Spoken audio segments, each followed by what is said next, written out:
RCN. Le son de la différence.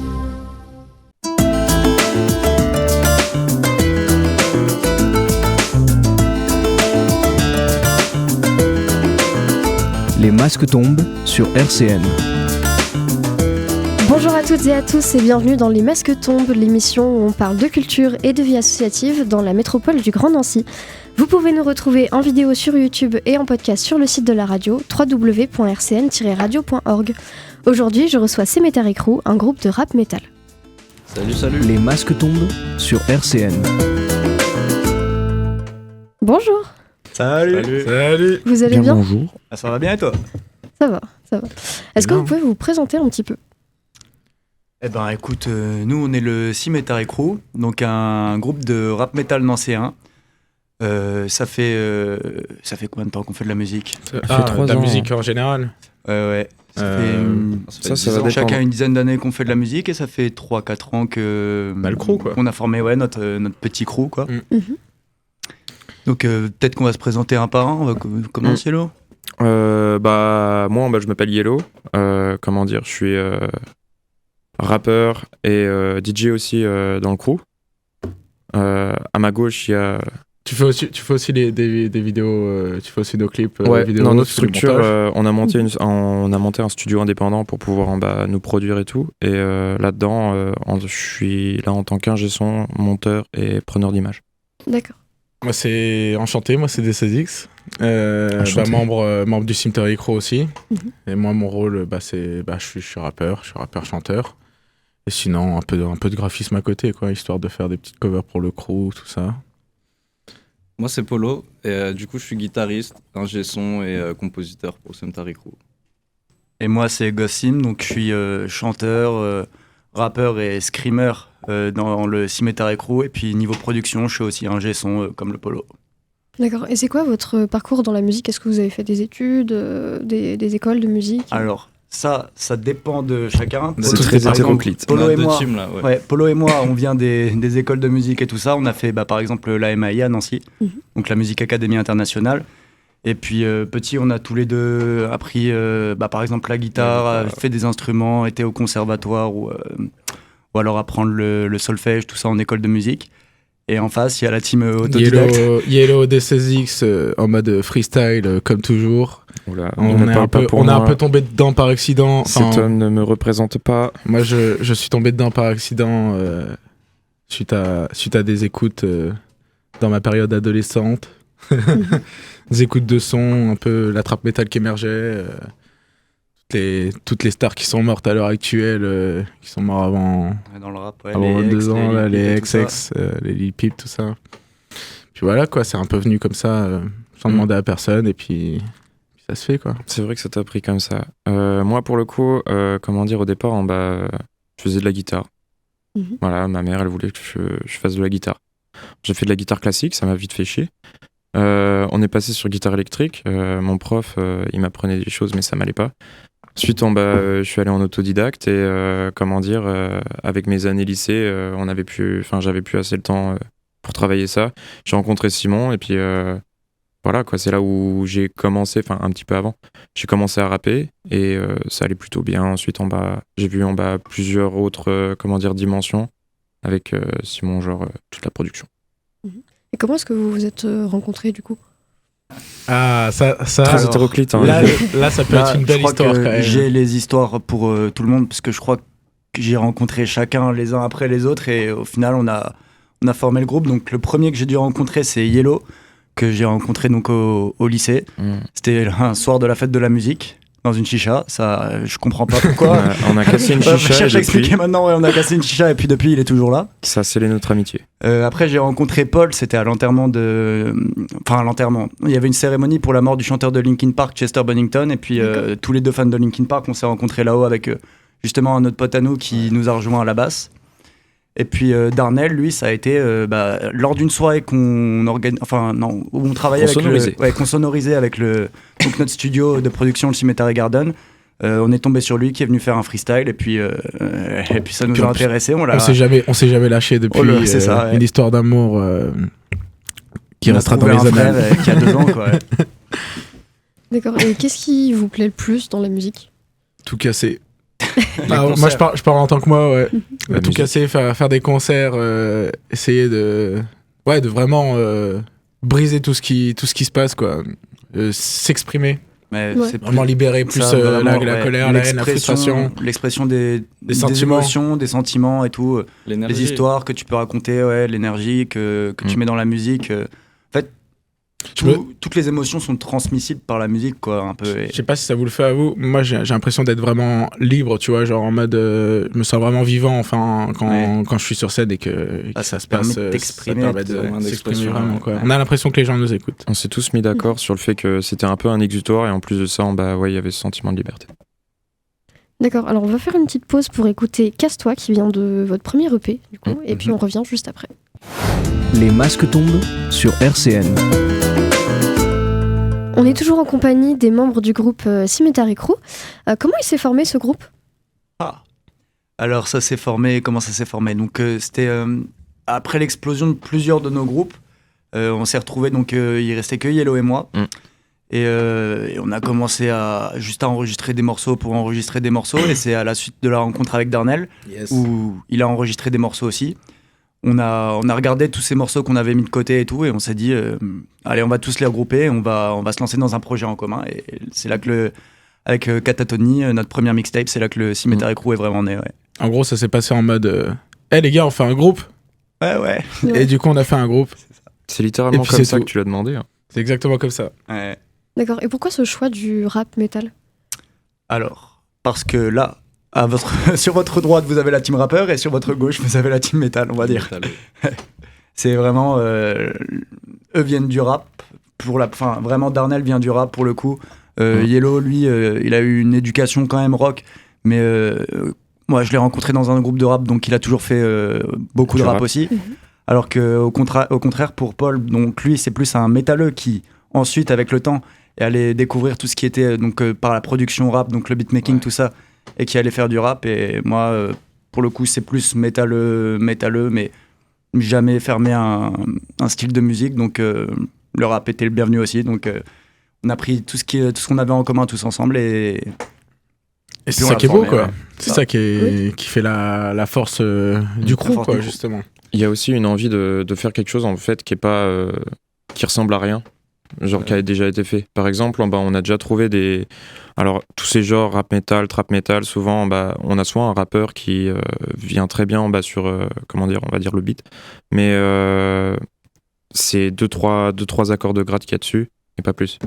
Et puis pareil pour l'inverse, quoi. Ou alors, ouais, plus du côté du métal, du coup, dans le nu metal, tout ça. Donc, on a quelques groupes avec vraiment un chanteur et un rappeur. Mais c'est vrai que le nu metal de maintenant, il n'y a pas assez d'éléments, par exemple, électroniques, tout ça, que tu peux retrouver maintenant dans le rap, en fait. Donc, ouais, c'est vraiment un renouveau de tous ces styles et une mise à jour pour que ce soit plus moderne, quoi. C'est ça. D'accord, donc vous partez d'une base de rap ou de métal, et après vous Exactement. composez Ou là-dessus. même une base des deux. On prend par exemple une base rythmique rap, sur laquelle on va rajouter des mélos plus typés métal, tout ça, ou inversement. On Peut-être fait scrimer nos sur de petits la boom bap, cocktails. quoi. En fait, ce qui est bien dans la musique, c'est qu'il n'y a pas de règles, donc on peut C'est partir sur ce qu'on veut, en fait. On fait pas la différenciation entre les genres en fait. D'accord, oui, parce que aussi c'est pas commun de faire ce mélange justement du métal et du rap. C'est deux univers quand même assez différents sur certains points. Et ça, c'est des univers différents, mais tout aussi similaires au final quand on va chercher un peu dans leur histoire. C'est que les deux viennent des mêmes endroits. Ça a la même racine. Voilà, ils expriment un peu les mêmes thèmes, c'est les mêmes engagements un peu que tu peux retrouver dans les deux, même si c'était pas les mêmes classes sociales à l'époque. Mais au final, les deux styles sont vraiment très étroitement liés. On peut dire que c'est deux cousins. D'accord. Et qu'est-ce que vous aimez faire passer comme message dans vos sons ? Est-ce que vous avez des messages particuliers qui vous tiennent à cœur ? Tout ce qui me frustre. tout ce qui m'énerve, tout ce qui me frustre, tout ce que... On a sur le cœur, quoi. Tout ce qu'on a sur le cœur, quoi. On en Tout ce a que gros t'as sur la besoin de patate, hein, attention. Donc c'est pour ça, tout ce qui nous plaît pas. Enfin, après, moi, je parle pour moi encore une fois. Moi, je suis plus... j'aime pas trop... comment dire de se faire prendre pour un con, tu vois. Enfin, après... je dis un peu grossièrement, mais bon, le résumé est là, quoi. Enfin... Ouais, on a des textes, on va dire, qui parlent un peu de politique, Un peu comme revanchard. disait Darnell, l'impression de se faire un peu prendre pour des cons. On a des textes plus sociétaux par rapport à la société actuelle. Comme on a des textes complètement fucked up qui veulent rien dire et qui sont là juste pour le kiff, quoi. Qui peuvent être juste de la violence pour de la violence ou alors de la joie pour de la joie. De la joie pour de la joie, voilà, c'est ça, ouais. Dans tous les cas, on dénonce beaucoup. Il y a très peu de sons qui sont très subjectifs ou qui n'ont pas à voir. Quoi qu'il y en a quelques-uns comme le Dev Black et tout ça où on raconte des petites histoires, c'est des petits storytelling aussi qui nous arrive de faire aussi. C'est ça, c'est ça. C'est aussi ce qu'on aime, aussi ce qu'on raconte. C'est ça. Il y a tout. D'accord. Ouais. Et du coup, vous êtes que 4 dans le groupe? Est-ce qu'il y a une équipe autour de vous? Vous êtes que vous 4? Alors, il y a une grosse équipe derrière nous. Il y a une grosse équipe, mais on va dire que nous 4, c'est le noyau dur. Voilà, ouais. On a monté tout ça à 4, en gros. Ouais. Après, on a justement pour faire des scènes et tout, pour que ce soit plus gros, pour qu'on puisse s'étendre aux yeux du monde, entre parenthèses. On a Julien, par exemple, à la basse. Voilà. Ouais. On a Paul, notre batteur aussi, qui vient de près de Toulouse, c'est ça? Près de Bordeaux. Bordeaux, ouais. On a Nadine aussi, qui nous batteuse remplaçante, ça, qui nous donne un sacré coup de main. C'est ça, on a un bassiste remplaçant aussi qui va venir bientôt. On a Alexandre Le Mahou, notre manager. Le manager du crew. Petit coucou à lui. Et puis on a aussi Benjamin, Lingé live aussi. On travaille aussi avec un producteur allemand et tout ça avec les instruments sur scène, c'est aussi une volonté de faire passer de l'organique en fait. Ouais. Pas simplement du rap comme ça où il y a du synthétique et de l'organique. C'est ça, ouais. Le rap qui est très électronique, on tient un point à aussi avoir les côtés organiques, donc avoir la batterie, la guitare, tout ça pour avoir aussi le côté métal et encore une fois mélanger cet aspect ancien, on va dire, avec tous les instruments organiques, avec le moderne aussi, qui est plus électronique et tout ça. Il y a une très longue recherche sur comment faire pour qu'on arrive à faire passer ça en live et même en studio ou même à travers nos compos. Ouais. Donc vous aviez dit tout à l'heure aussi que vous aviez un studio indépendant, le Cemetery Garden. Est-ce que vous pouvez en parler un peu plus? Moment pub. Le Cemetery Garden, du coup, c'est un petit studio qu'on a créé en 2019, il me semble. Et donc on est un studio de musique basé sur Nancy, aussi un peu label. Donc on enregistre des groupes, on produit leurs clips, les albums. On est beaucoup dans l'accompagnement. On fait beaucoup d'accompagnement d'artistes aussi, on les book pour les aider à trouver des dates et à les faire grandir, à les faire se développer le plus possible. Et donc ça fait 4 ans qu'on a lancé ça et ça fait vraiment 2 ans que ça prend de plus en plus, quoi, ouais. Et on espère continuer comme ça. Et venez au Cemetery. La même idée. Allez voir sur Instagram. Darnell, il avait l'idée d'abord. Cemetery.-du-bas.garden. J'ai vraiment des collègues en or. Ils font du bon taf. Mais n'hésitez pas, si jamais il y en a qui ont envie d'enregistrer, s'ils ont peur, s'ils ne savent pas comment ça se passe dans un studio, n'hésitez pas à envoyer un message sur Instagram, ça coûte rien. On ne mord pas, quoi. Venir faire une petite visite aussi pour découvrir visite les locaux. Avant, il n'y a pas de souci. Ça engage à rien. D'ailleurs, tiens, en parlant de live, chose qu'on ne sait pas en bas sur un studio aussi, c'est qu'on peut faire de l'événementiel avec un studio. Et nous, pendant une très longue période, ça a été, justement une problématique et tout, etc. En mode, qu'est-ce qu'on pouvait avoir pour avoir le meilleur matos pour ça. Et au final, voilà, quoi. Aujourd'hui, on a un studio qui tient sur ses propres appuis, qui peut faire plusieurs choses. Et vraiment un peu de tout, quoi. Et en plus d'avoir aussi une association à but de promouvoir justement la culture rap, metal et underground dans Nancy et dans le Grand Est, tout simplement aussi. Ouais, c'est ça. D'accord. Ouais. Et donc j'avais une question importante aussi. Pourquoi ce nom, Cemetery Crew? On laisse Gossim en parler. Ça vient donc à l'époque où il y avait déjà Yellow. C'était chez mes parents, on enregistrait le premier album de leur collectif de rap que j'ai rejoint un peu après, qui s'appelait Skyfatch. Ouais. Et il s'avère que on a enregistré le projet, ça s'est très bien passé. À la fin, il fallait un nom pour créditer du coup le studio. Et il s'avère que chez mes parents, dans le jardin, on a tous les chiens depuis toujours, de toute la famille qui sont enterrés. D'accord. Et donc, on était tous dans le jardin au moment où on cherchait le nom. Et puis, on s'est dit, jardin, mon jardin, c'est un peu un cimetière, Cemetery Garden. Et on a rajouté une petite faute d'orthographe en anglais dedans parce que, ça c'est une autre anecdote, mais c'est aussi inspiré du titre d'une chanson de Pantera qui s'appelle Cemetery Gates. Ouais. Et je sais pas pourquoi, dans la version française sur l'Apple Store du Best Of, il y avait un A à la place d'un E dans Cemetery. Donc on a choisi de garder cette faute-là en plus dedans Donc c'est le jardin cimetière avec la petite faute d'orthographe, quoi. D'accord. Mm. Et donc vous produisez donc tous vos sons, toutes vos musiques seuls, du coup, avec votre Tout est votre full studio. autoproduit, ouais. D'accord. Et comment ça se passe du coup, vous faites ça tous ensemble? Ça Ah dépend. ça peut dépendre. Là, on va peut-être laisser Paul répondre parce Ça que dépend. c'est Des fois, une grosse partie de son Rapproche-toi travail. du micro, Paul. Excuse-moi, vous m'entendez bien là, messieurs, dames? Oui, on t'entend bien. Oui. En fait, ça dépend. Soit on commence tous ensemble, on est posé dans une pièce et on essaye de faire un son tous ensemble, quoi.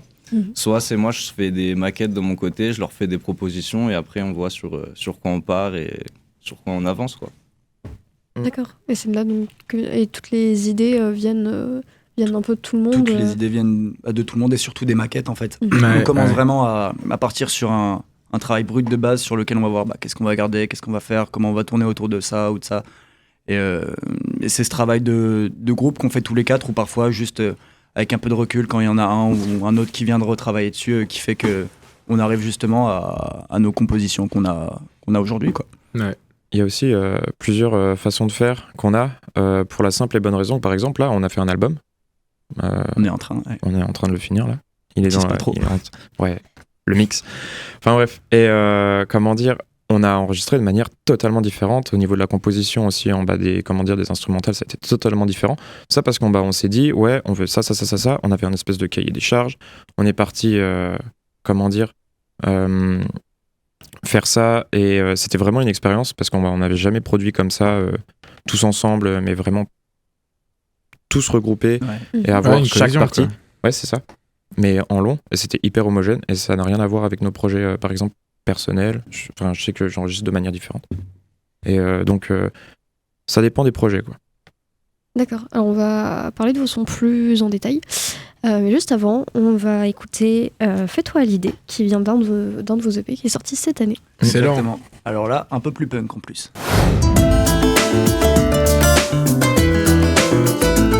Les masques tombent sur RCN, Elisa Gautron.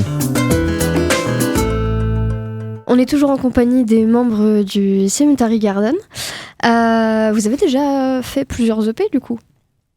Oui, ouais, c'est vrai qu'on a, pour l'instant, à notre actif, on a une mixtape. Je dirais qu'on a 3 EP et que là, on a un album en préparation. D'accord. Donc vous avez un premier EP qui est sorti en 2021. C'est Est-ce que ça, vous pouvez ouais. en parler Mhm. un peu plus C'est Catatonie, c'est Ouais, c'est là où le... tout a commencé, quoi. Ouais, c'est le début, quoi. C'est le lancement du projet. C'est nos premiers travaux C'est le ensemble. préquel. C'est le mélange de... justement, on va dire que Catatonie, c'est pas vraiment un EP ou un album parce que c'est vraiment un mélange de ce qu'on avait... En plus réserve. de ce qu'on avait en solo, Yellow, Darnell et moi. Parce qu'à l'époque, Paul avait pas encore rejoint le groupe. Et donc c'est vraiment, on va dire, l'esquisse du projet Cemetery Crew qui a maintenant et dont la suite va venir avec cet album-là. D'ailleurs, vous avez pu entendre du coup Casse-toi qui est issu de cette Qui est EP issu, ouais. d'ailleurs, Mhm. qui date Et de puis, 2021. petite dédicace à Théo aussi, qui était sur Ouais, le morceau c'est qu'on a vrai, écouté juste dédicace à avant. Théo, gros bisous à C'est lui. Théo de First Round qui était en feat avec nous sur le morceau. SOTO, on Il est est super. ensemble, mon G. D'accord. Et Fais-toi à l'idée, du coup, il vient d'un EP qui est sorti cette année. Ouais. C'est ça. La Nancy Fornication, C'est ça, ouais. en petit hommage à la Californication. Les Red Hot Chili Peppers. Petit clin d'œil. En gros, ouais, on a un délire, je sais pas pourquoi, mais Tous les étés, on sort un petit EP un peu punk, pop punk, punk rock, dans la lignée des Blink 182, Sum 41, tout ça. On Et- est dans notre summer vibe, quoi. Ouais, c'est Quelque ça, chose ouais. de moins sérieux, quelque chose vraiment. Ouais, où on c'est un se peu fait- moins sérieux, un peu plus gentil et un peu plus bonne vibes, ouais. C'est souvent. ça. On se prend pas la tête. D'accord. Et donc là, vous allez sortir votre premier album, du coup. Ouais. Ça, ouais. On peut le teaser un petit Ah, peu. ben, Ah, on peut y aller, allez. On peut teaser un petit son, oui, on peut. Du coup, de quoi il va parler? Enfin, quels sont les thèmes qui seront abordés dans cet album Eh ben, cet album parlera de la catharsis. Alors, je vais laisser Darnell expliquer qu'est-ce que la catharsis. Ouais. Qu'est-ce que la catharsis est l'expression des émotions pures et dures. En gros, c'est une explosion. En gros, c'est l'explosion des sentiments, des émotions. C'est Par la passion, ouais. La artistique. passion par la passion artistique, en fait. C'est Ouais, c'est très compliqué à exprimer la catharsis. C'est pour ça qu'on en a fait un album d'ailleurs. Et ouais, c'est en gros les émotions que tu peux ressentir, mais poussées à l'extrême, en fait. C'est ça, c'est les exprimer du coup par sa passion qui est l'art. Donc là, pour le coup, nous, c'est à travers la musique. Donc dans l'album, on va parler de différentes situations. Donc on peut très bien avoir juste des sons par exemple sur des émotions toutes simples comme la solitude ou le bonheur, des choses comme ça. Où on va avoir des morceaux aussi un peu plus différents. J'ai pensé comme un morceau sur les excès ou sur des points comme ça, mais ça va être beaucoup... on est parti un peu du principe, comme dans le film Seven, les péchés capitaux, des trucs comme ça. On a fait un peu pareil avec les émotions et puis certains ressentis qu'on a tous déjà connus, quoi. Et là, le son qui va passer, c'est Adrénaline, du coup. Oui. Adrénaline, en bas, ça parle un petit peu du rush, du fait que on doit y aller, on doit tout le temps porter la casquette, être bien dans les baskets. Ouais, et puis c'est ça, et puis tu dois assumer, en fait. Tu dois assumer. Une compétition qui est rude. C'est ça. D'accord. Et quand est-ce qu'il sort cet album ? Bientôt, Inch'Allah. Alors normalement, 2024 c'est courant 2024. D'accord. On va dire un mois normalement où les premiers singles arriveraient. Ça devrait arriver vers mars 2024. Ok. On va pas trop se jeter non plus, mais ce sera en 2024, c'est sûr. Parce qu'on veut faire les choses super bien en fait. On veut vraiment que l'album soit carré, qui représente vraiment le Cemetery Crew, les fondations, quoi, la base solide, quoi. C'est ça. Ouais. Ça vous fait quoi de sortir votre premier album, du coup ? Oh là là. Ah, ça fait quelque chose. Hein. Franchement, c'est du travail. C'est du taf. On a un son dedans aussi qui s'appelle On n'est pas des branleurs et dans lequel on dit je savais pas que c'était si dur de faire un album. Ouais. Ah, vous verrez en temps voulu, quoi, parce que c'est on est compliqué. tous en dépression depuis qu'on a essayé l'album. Nos familles sont détruites. Ah non, en fait, j'avais d'album. Il y en a qui s'est fait larguer hier. Non. Mais ouais, enfin voilà, quoi. C'est compliqué, ouais. Ouais. C'était un sacré défi à relever. Ça met les nerfs à rude épreuve, quoi. Si tu veux faire les choses bien, ouais, c'est un défi, ouais. En fait, comme je t'ai dit tout à l'heure, on a plusieurs façons de faire. Et tu vois, alors, le casier des charges, la composition, les sonorités de la composition dedans, les domaines qu'on aborde dans chaque texte. Faut que tout soit cohérent. C'est ça. Qu'est-ce que fait Darnell ? Qu'est-ce que fait Simon ? Qu'est-ce que je fais moi ? Selon qu'est-ce que fait Paul ? Selon qu'est-ce que feront les autres gars en live, et selon qu'est-ce qu'on veut dans l'album, et c'est beaucoup de selon et de choses comme ça, mais de français aussi. Yellow, faut des clips. Non, mais ouais. Plein de trucs comme ça, c'est pour ça qu'on a monté tout ça. Et ouais. Non, mais c'est vrai on peut dire qu'on a travaillé de manière un peu différente par rapport à nos anciens projets. Là, on s'est vraiment plus pris la tête. On a plus pris le temps de faire bien les choses et on est prêt à défendre ce projet-là aussi plus longtemps que les anciens, on sortait un peu plus, on va dire, de manière compulsive, quoi. C'est dès qu'on avait un truc, on était content, on le balançait. Là, il y a un véritable soin, il y a une véritable, comment dire, il y a une stratégie qui va se mettre en place pour la suite, quoi. Le général Darnell. Ça marche. En tout cas, on attend avec impatience cet album. Et puis, de toute façon, vous reviendrez pour en parler. Avec plaisir, franchement, c'est toujours un plaisir. Voilà. Eh bien, merci à vous d'être venus. Merci à toi de nous avoir accueillis. Merci RCN, SORCN, franchement vous êtes très des bon bons ici. Ouais, bon café et tout. On peut vous retrouver sur les réseaux sociaux. Exactement. Donc sur Instagram au Cemetery Crew. On peut nous retrouver aussi sur notre SoundCloud. Sur TikTok aussi, Cemetery Crew officiel. Sur Spotify, Deezer, Apple Music. Cemetery Crew, Cemetery Crew. CEMETARY, plus loin, CREW, Cemetery Crew. Voilà. Vous les studios, vous avez compris. Et encore une fois, le studio, Cemetery Garden. Aussi sur Instagram. Non mais attends, vas-y, d'abord Cemetery Crew, oui c'est bien. Suivez le Cemetery Crew en basse les gars, on a besoin de votre force. Vous inquiétez pas, l'album il va bien envoyer ça. Bon, il va bien envoyer l'album, vous inquiétez pas les gars. Et pour faire simple, si vous voulez écouter de la musique, allez écouter le Crew. Si vous voulez faire de la musique, allez voir le Garden. Voilà. Bon résumé. Comme ça c'est dit. Eh bien, merci à vous d'être venus et puis on va se quitter en écoutant Adrénaline du coup qui vient de votre album. RCN, www.rcn-radio.org